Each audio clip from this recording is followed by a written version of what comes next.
Hello, Huntsteaders. So it's a chilly 33 degrees out here on the Huntstead. So how do we regulate the temperature in the greenhouse?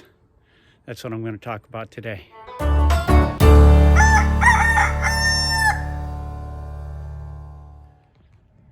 Hello, Huntsteaders. So here's the greenhouse. You can see we got a little snow last night.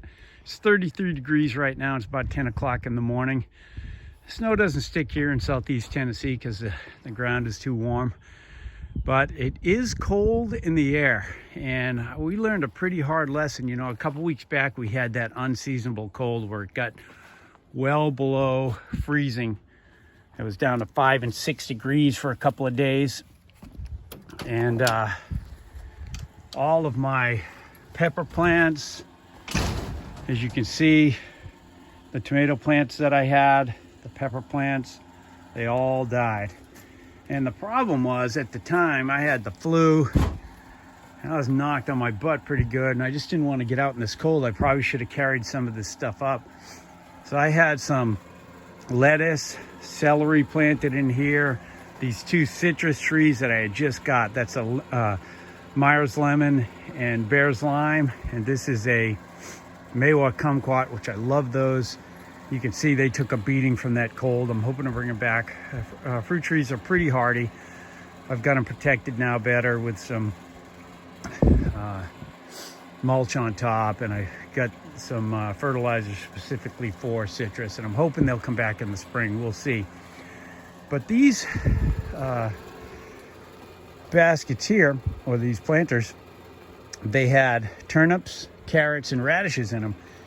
And they were basically dead. I mean, after that 5 or 6 day spell, they were basically dead. And so what I did is I had this landscape fabric. I got this heater, and I just brought it in here. So at night, I'm trying to regulate. Look, we got this parsley over here, which survived too. But I'm trying to bring this stuff back, and we're having pretty good success. So, like I said, it's 33 degrees outside, and you can see by my temperature here, it's about 56, 55 degrees in here, maybe 54, and it feels great. And, you know, I got garlic chives here. Some of these lettuces are coming back. I'm hoping some of the celery survives. I don't need that much of it, but I just want it to come back. So I'm pretty happy with that. But what I learned is you have to regulate the temperature in these greenhouses. So I put these windows in on the side because in the summer I'm going to take the plastic off completely to allow airflow through both sides. But I put these little louver windows that a friend of mine gave me, and I can roll them out to let heat escape, along with opening the front glass door and the back window.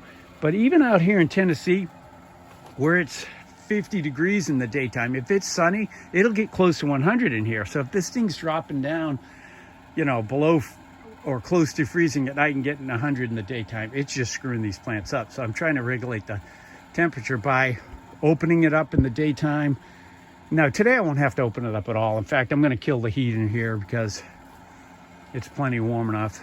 But if the sun's out at all, I've got to either open the door, the window, or the sides, or all of them, depending on the temperature, and just let this thing air out.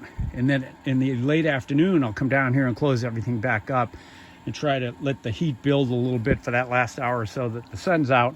And that gets us through the night most of the time, and it maintains the temperature between like 70 and, you know, 50 or so. But on a real freezing nights like last night, I come down, I put the heater on, I cover my plants with that landscape fabric, which is pretty thick. And that's really done the job. I mean, it's brought these things back. They were in pathetic shape. I don't know if I took a picture of them or not, but they were about to die. So I'm pretty happy with that. But you've got to learn how to mitigate the temperature in a greenhouse, particularly in the winter, and particularly in climates like ours where, you know, it's not below freezing for an extended period of time. So it might drop down to freezing or a little below at night periodically, but in the daytime it gets hot. So that's the system we've been using, which is working for us. I got my work cut out for me though. I got to pull all these pepper plants that have died, and my dwarf tamarillo plants. They died. It was just brutal. That freezing cold was brutal, and I was down and out, so wasn't able to do anything. But I want to save all this potting soil that are in these buckets and refurbish it for use next year in the garden. So, but I just did want to do a little video on how we maintain and regulate heat here to keep our winter plants hopefully thriving. So far so good. So thanks for watching.